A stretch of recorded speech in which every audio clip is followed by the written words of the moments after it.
Hey guys, I know I said I was going to try and stray away from commentary videos, but I really want to talk about the situation and give my own 2 cents on it. YouTube is very oversaturated with people discussing this guy, but I really want to make a video about it and kind of just throw in my 2 cents, like I said. The situation I'm talking about is referring to a guy named Tyler Catastrophe. This whole, drama situation has been happening for a few solid weeks now, I'd say, and more information just keeps coming out, so chances are what I cover or say may become pretty outdated in due time, but I digress. Tyler Catastrophe, whose real name is Tyler Salona, claims to be a 27-year-old transgender disabled man from Oklahoma who resides in North Texas. I know, it's a mouthful. Tyler originally got popular on TikTok for all the bad reasons, when some users discovered his concerningly parasocial relationship with a guy named Wilbur Soot. Initially, I kind of brushed off the whole ordeal. I thought it was just the internet bullying someone for being cringe, since admittedly at one point I too was pretty parasocial and quite ugly. But then again, I wasn't parasocial over a known abuser who has been a known abuser for about 2 years now. For those of you that don't know, I'll go a little more into Wilbur's situation, but I'm not going to touch too much on it. Wilbur Soot was a British internet personality and a musician. He got most of his following from being a part of the Dream SMP back in 2020, since he was like some villain character or something. I don't know, I've never watched the Dream SMP. He's also the co-founder of a band called Lovejoy, and he acts as the lead vocalist, the primary songwriter, and the rhythm guitarist. In 2024, a situation happened where Wilbur was accused of abusive behavior by a streamer named Shelby.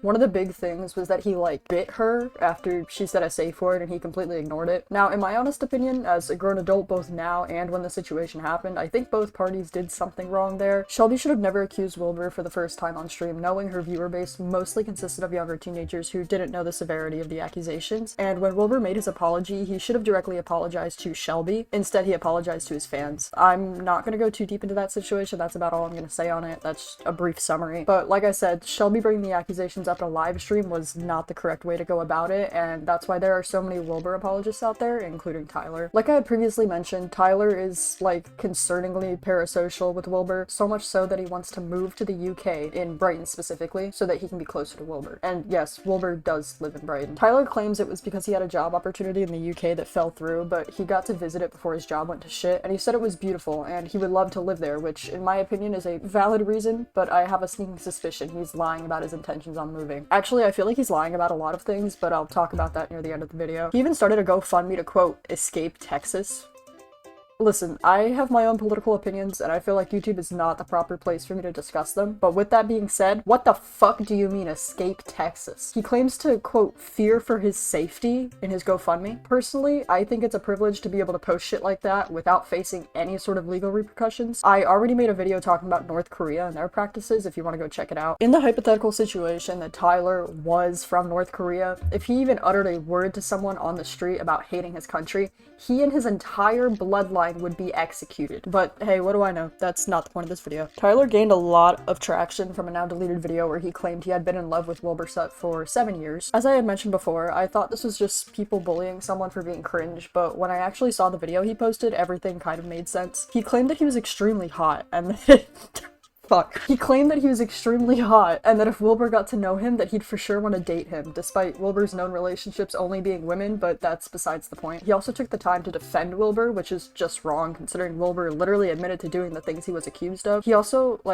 really wants to be a part of Lovejoy, which I had mentioned before is the band that Wilbur is the co-founder of. He's made these, audition videos, and honestly, they're not terrible, but he is insisting that he joins the band. Lovejoy has even, come out and said, no, we don't really need another vocalist, and he just continues to insist, which is one of the biggest problems that I have with Tyler. His ego is so fucking inflated. Naturally, when someone blows up like this, some people will deep dive into that person to try and learn more about them, and sure enough, Tyler had a lot of shit going on that went pretty unnoticed. One of the biggest things was the scam-like business he had going on Ko-Fi. He makes these, Hobby Lobby beaded chokers along with other jewelry, and yes, this is his full-time job. He is unemployed except for making jewelry, and he makes his money off of selling his jewelry, and his GoFundMe, which he's made about $16,000 from, somehow. Now, the problem isn't that he's making jewelry. Personally, I love buying from small businesses at flea markets or even on Etsy. The problem is the outrageous fucking prices. He's selling a choker for the same price as a used car. Small beaded bracelets that you can make off of a YouTube tutorial and by spending $10 on the beads and supplies at Hobby Lobby go upwards of $30. Small chokers with little charms on them range anywhere from $69 to $75, and for those large chokers I mentioned earlier, the lowest price is almost $800. That is fucking insane. I get it, you don't have a normal job and you spend a lot of time crafting this stuff, but $1,000 for a necklace made out of beads you can buy at a craft store is fucking ludicrous. Tyler has also mentioned that he's, quote, careful to avoid Native American motifs when he's doing his beadwork. That's why he avoids jewelry with fringes or the tighter beadwork designs that you usually see with indigenous beadwork. Now, store this information in your little sponge brain. We're going to touch on it again later. In my personal opinion, indigenous beadwork looks so much better than whatever the hell Tyler is doing, and it's also significantly cheaper. If you really want to support a small business while simultaneously supporting indigenous culture, you can go onto Etsy and find some beautiful beadwork done by natives. It's also much cheaper than whatever shit show Tyler is running. There's some stunning earrings especially that are very affordable, so I highly recommend supporting creators on Etsy. Tyler also does artwork. I can't really find any of it for sale anymore, but he shows some off in the videos that he's made, and as an artist myself, I don't see the appeal. He literally just throws his brush at the canvas a few times and prices it based on how much fun he had making the piece. It's just a mess of colors, and then he gets upset when no one has bought it. Again, if you want to buy artwork that is both affordable and beautiful, try Etsy. Now, remember how I said to store what I told y'all in your sponge brains? Pull it out now. Tyler presented himself like he was trying so hard not to appropriate native culture, but he fucked up severely the other day. He states in one video that he is in no way indigenous, but in another now deleted video, he claims that he is a two-spirit. I want to preface by saying I am not a Native American, so if I'm incorrect about my information, please let me know. As far as my knowledge goes, a two-spirit is a term used by indigenous people to describe someone who has both a masculine and a feminine spirit. The term is exclusively for Native Americans. It was first used in the 1990s to replace harmful, offensive colonial terminology. Tyler is literally the whitest man I think I've ever seen. I personally don't run around saying I'm Native American, even though my great-grandmother was. I'm blonde with blue eyes, and I have no clue what tribe she was a part of, so it's not my place to claim that ancestry, as it should be with Tyler. Not only that, but he admitted he has no ancestry. He claims to have close friends who are indigenous, since they all work in what he called the beadworking circle, so why the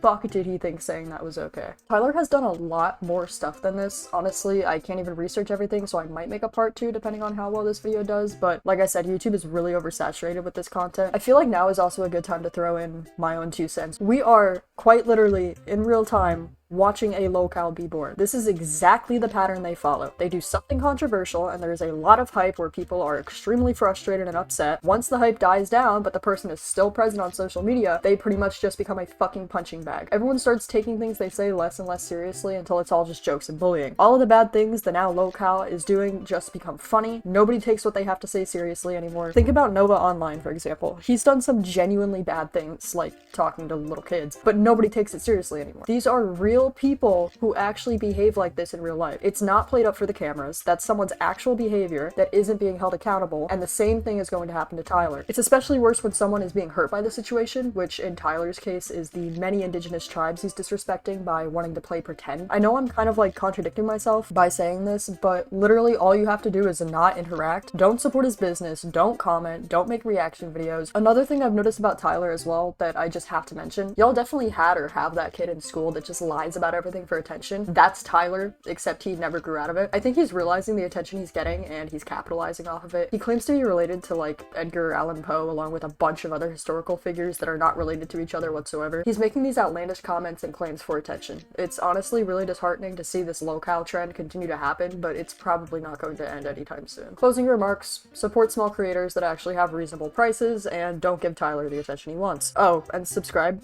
We're almost at 1,000 subscribers, which is crazy to me, and I would love to hit that milestone. Only 3.8% of you are subscribed. If you enjoy my content and you find yourself coming back, just subscribe. It's free and it takes literally a second. Also, don't forget to follow my Twitch as well. I'm starting to do some streams here and there. Thank you guys so much for the support, and I'll see you guys next time.